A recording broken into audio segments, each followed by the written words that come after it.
मुझे ठाकुर जी कैसे मिलेंगे। तो इतने में ही सब बोलते मंदिर में चले जाओ, कोई कहता परिक्रमा लगाए आओ, कोई कहता ये कर लो, लेकिन नहीं मिले ठाकुर जी। तो रोता रोता एक गली में पहुंचा तो वहां से एक ठग आ रहा था, उससे पूछने कि मुझे ठाकुर जी कैसे मिलेंगे। तो ठग ने देखा, बोले कि इसकी स्थिति बड़ी भावुक है, रो रहा है और ठाकुर जी से मिलने के लिए बड़ा व्याकुल है, लेकिन इसके हाथ में 2-3 सोने की अंगूठी हैं, गले में एक चैन भी पहनी है, उसके पास में बैग है, उसमें भी कुछ तो रुपए पड़े ही होंगे। चलो इसको मिलवाते हैं ठाकुर जी से। बोले मेरे साथ चलो, मेरे पीछे पीछे चलो। और जैसे बोला पीछे, वो तो इतना उत्साहित हो गया, चलो चलो मिलवाओ ठाकुर जी से। जमुना जी ले गए। जमुना जी जाकर के बोले अब सारे वस्त्र उतार दो, अपने झोला रख दो नीचे। वस्त्र उतार दिए तुरंत। बोले कैसे मिलेंगे ठाकुर जी। बोले जितना पहना है सोना चांदी सब उतार दो। सब उतार दिया। बोले बस एक वस्त्र में रहो, जाओ कंठ भर जमुना जी में खड़े हो जाओ। तुरंत चला गया। अब उसको ठंडी कहां लगती है, उसको गर्मी। जिसको ठाकुर जी से मिलने की इच्छा हो उसको फिर बाह्य व्यवहार, फिर जिसको प्रेम हो गया हो ना, उसको ना भूख लगती है, ना प्यास लगती है, ना नींद लगती है, ना ठंड लगती है, ना गर्मी लगती है, कुछ नहीं लगता। प्रेम अद्भुत वस्तु है।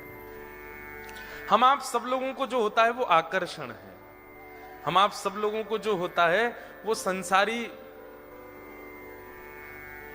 केवल और केवल मोह है। बहुत 0.1% किसी जीव को प्रेम होता है।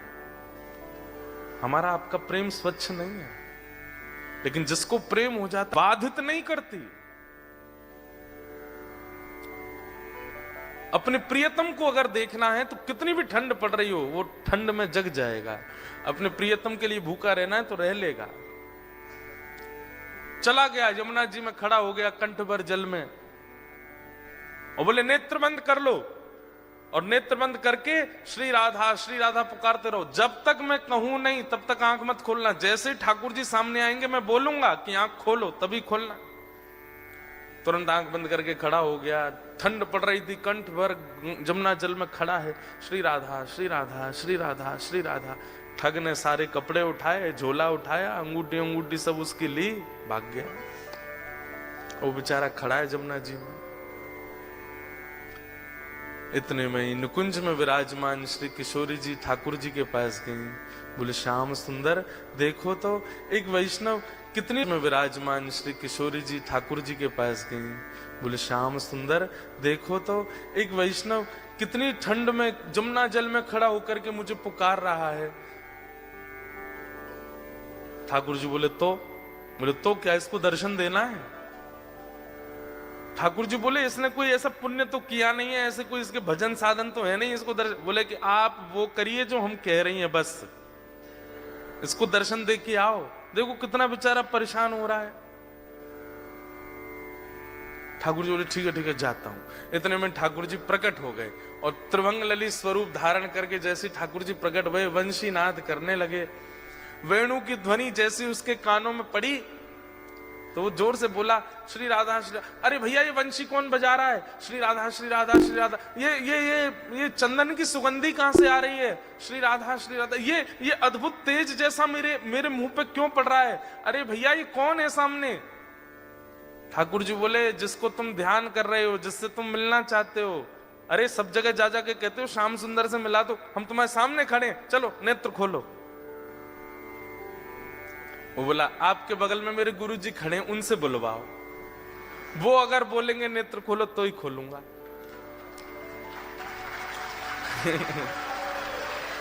ठाकुर जी आप आ गए, बहुत अच्छा किया आपने अपने वचन का निर्वहन किया, पर आपके बगल में मेरे गुरुजी खड़े हैं, वही मुझे लेकर के आए थे। उन्होंने ही कहा था जमुना जी में खड़े हो जाओ, राधा राधा जपो। गुरुजी कहां गए मेरे। बोले कि यहां कोई गुरु नहीं है। अरे मेरे गुरुजी वहीं होंगे, वही मुझे गली में मिले थे, वही मुझे लेकर के आए थे। ठाकुर जी बोले वो कोई गुरु नहीं है, ठग है, एक नंबर का ठग। तो वो जो खड़ा था जमुना जी में बोला सुनो मुझे पता है आप ठाकुर जी नहीं हो। क्यों। मेरे गुरु की निंदा कर रहे हो। चले जाओ यहां से, आप ठाकुर जी नहीं हो सकते। जिन गुरु जी ने आपसे मिलवाया या आपको मेरे सामने भेजा भी, उन्हीं गुरु की निंदा कर रहे हो, मुझे आपको नहीं देखना। ठाकुर जी बोले बड़ा पागल है, हमको क्या जम जा सर्दी में। ठाकुर जी वापस आ गए। श्री जी बोली दे आए दर्शन। अरे श्री जी कैसे पागलों के पास भेज देती हो आप, मैं 20 मिनट से वहां खड़ा था, उसको बोल रहा था नेत्र खोल करके दर्शन कर ले, मेरे यूं कह रहा बगल में गुरु जी होंगे उनसे किब्बाओ।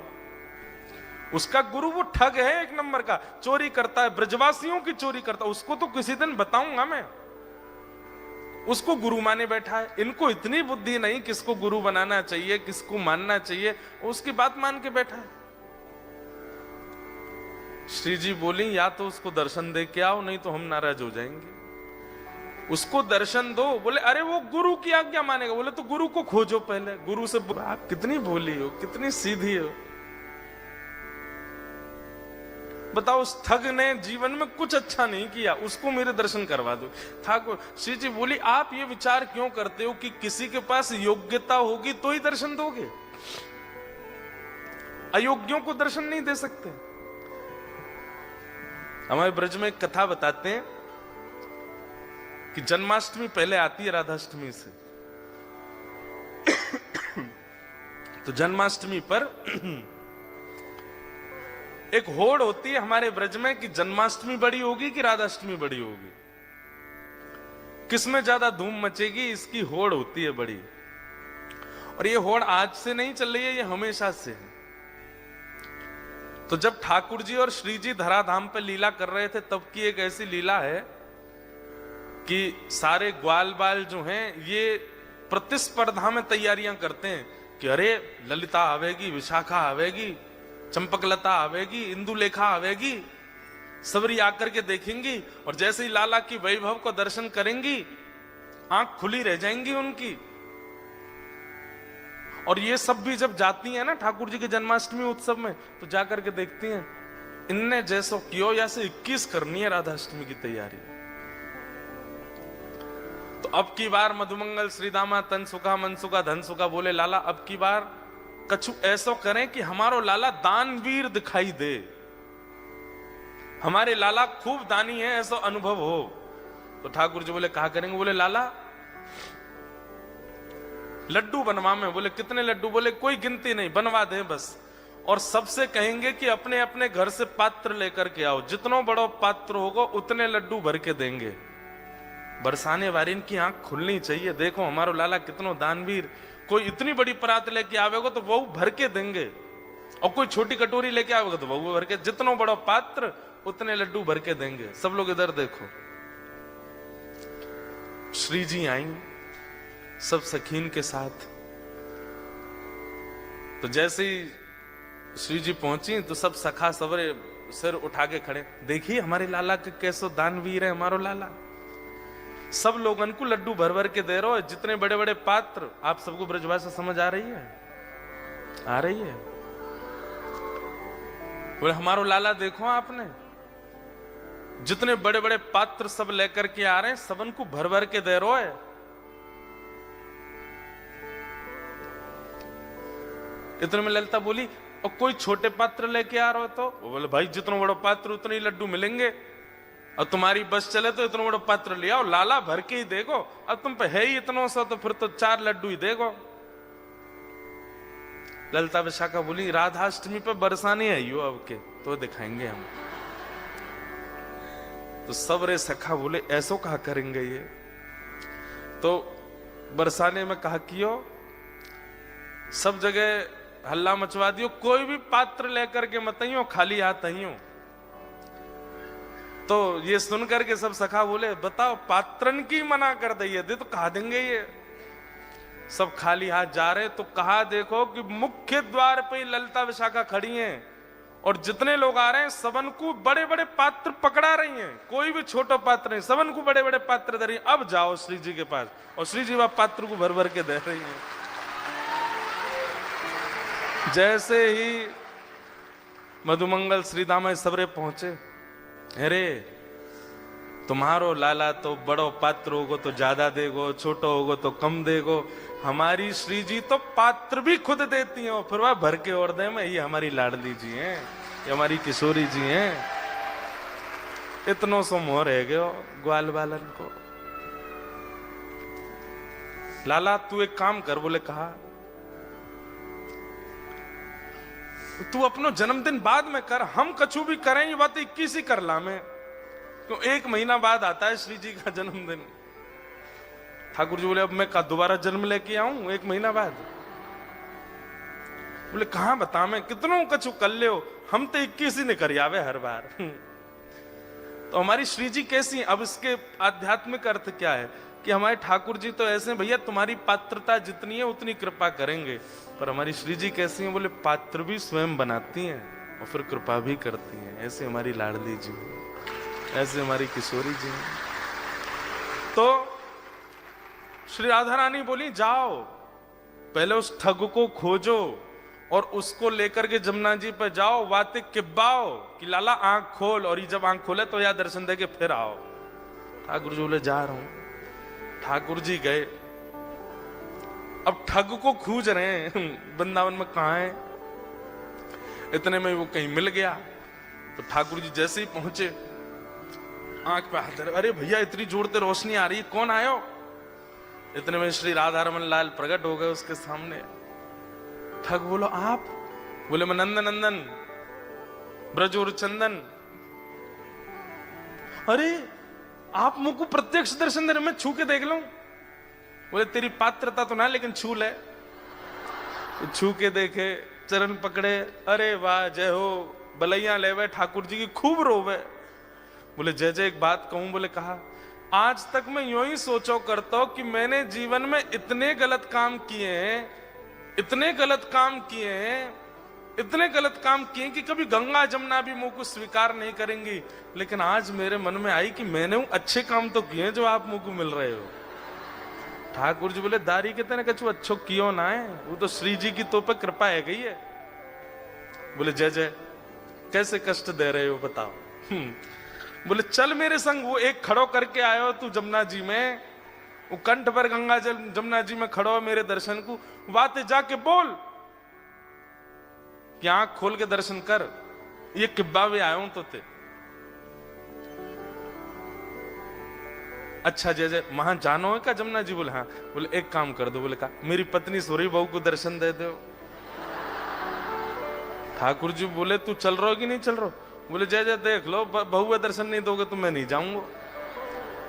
अब ठाकुर जी को लगे बाय दर्शन नहीं दे तो श्री जी वहां उल्टो डांटेंगी। सब पूरे परिवार को झड़ा दर्शन करा दिए वाने ठाकुर जी के, और अंत में सबरे अपनी बात मनवा के काम मनवा करके तब बोलो अब चलो। ठाकुर जी बोले जल्दी चल। बोले तू एक बार वाकई आंख खुलवा तो फिर मैं बताऊंगा। जैसे ही पहुंचे ठिठर रहा है, मुख नीला पड़ गया ठंड के कारण, लेकिन आंख नहीं खोली उसने।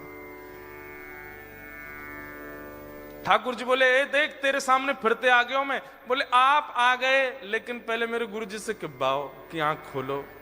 बोले चल इसको बोल, आंख खोलने के लिए बोल।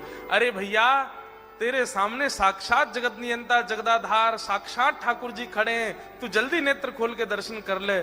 जैसे ही उसने नेत्र खोले, श्याम सुंदर खड़े हैं, मधुर वेणु बजा रहे हैं, त्रिभंग लली हैं, मोर मुकुट पहना है, सुबह से श्रृंगार करके डोल रहे ठाकुर जी मेरे दर्शन करेगो। उसने कही जय जय मैं आपको प्रणाम कर लूं। बोले जल्दी आप प्रणाम करो। बोले गुरु जी से किब्बाओ पहले। बोले इसको बोल मुझे प्रणाम करे। बोले आओ भैया प्रणाम करो। बाहर आकर के उसने प्रणाम किए, फिर गुरुदेव को प्रणाम। ठाकुर जी उस पर इतने रिझ गए, बोले ये गुरु नहीं है, ये महाठग है, ये महाचोर है, लेकिन इसने ये बोल दिया था कि मैं ठाकुर जी से मिलवाऊंगा, तो तेरे में इतना विश्वास आ गया कि इसकी बात को तू पत्थर की लकीर मान के चल रहा है।